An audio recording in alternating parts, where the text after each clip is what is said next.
Nagu Feodor Ungern oli ennustanud superintendendile, nii see ka läks täide. Tuli hirmus õnnetus. Saabus nälja-aasta. Niisugustel kordadel vägevad riigid, mis kergesti pääsevad ligi rahale, teevad nii, et ostavad kokku teistest riikidest rukkid ja otri, kus viljasaagis ülejääk ja veavad sisse oma rahvale.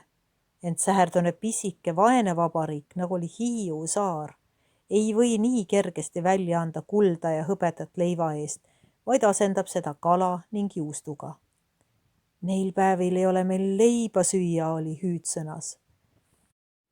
Hiiu torni juures käisid nüüd veel sagedamini vananaised lilli müümas ja nüüd palusid juba raha asemel rukkid. Ükskord ütles neile läbi värava torni isand. Näete, ma võtan kohe maast rukkis sigitada. Tooge mulle maa, head rammusat põllumulda ja ma annan teile vastu vilja. Kui suurte kottidega iganes toote maad, nii suured kotid täidan viljaga. Esiti tegid sellega katset ainult vananaised ja tõid sinna torpades musta kulda, kuradist vallatud isandale. Siis said tuju tululikuks kaubavahetuseks ka tugevad poisid, kes juba suuremaid kotte jaksasid õlgadel tirida ja said vastu vilja.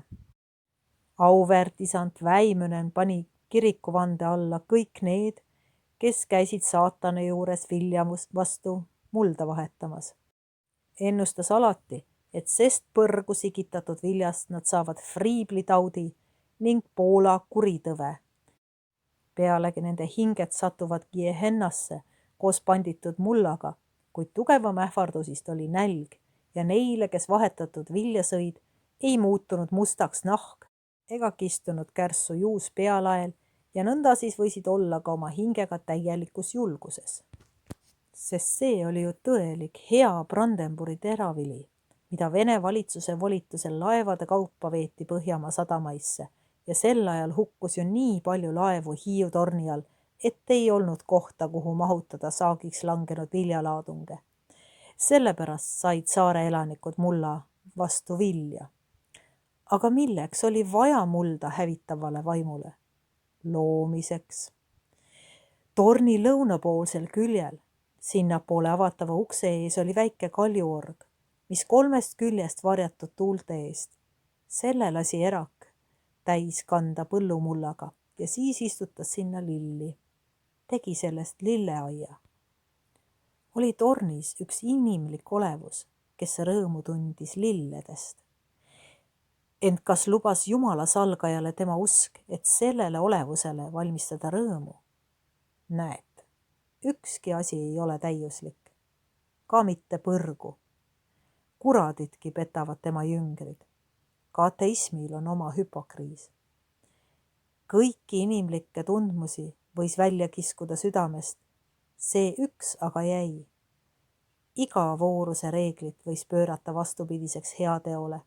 Seda üht ei võinud ära salata, et rõõmu teha sellele vaesele tüdrukule, kes kaasa tõi ta lapse, kes järgis talle siia neetud üksindusse, kes talle oli armastaja abikaasa, lapsele armastaja ema, kuid keegi ega miski teda seks ei sundinud.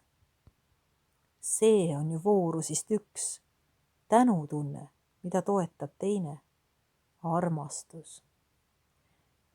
Kuidas võis sallida seda isandaks saanud ihu, sest tänutunne on ju hinge hirmuvalitsus ihu üle. Kui ihu on valitseja, siis tolle asi on mõtlemine, siis tolle filosoofia annab suuna, järeldused. See ainus vastulause võib hukata kogu Paabeli. Hukkabki. Ja Feodor ei suutnud ometi selle eest sulgeda oma südant. Lasi teha aia, mis oli ostetud kallima hinna eest kui seeramise rippuvad aiad. Vaese talutüdruku jaoks, kes selles tornis, selles vihkamise asulas ainuüksi edustas seda maailma kandvat aadet, armastust.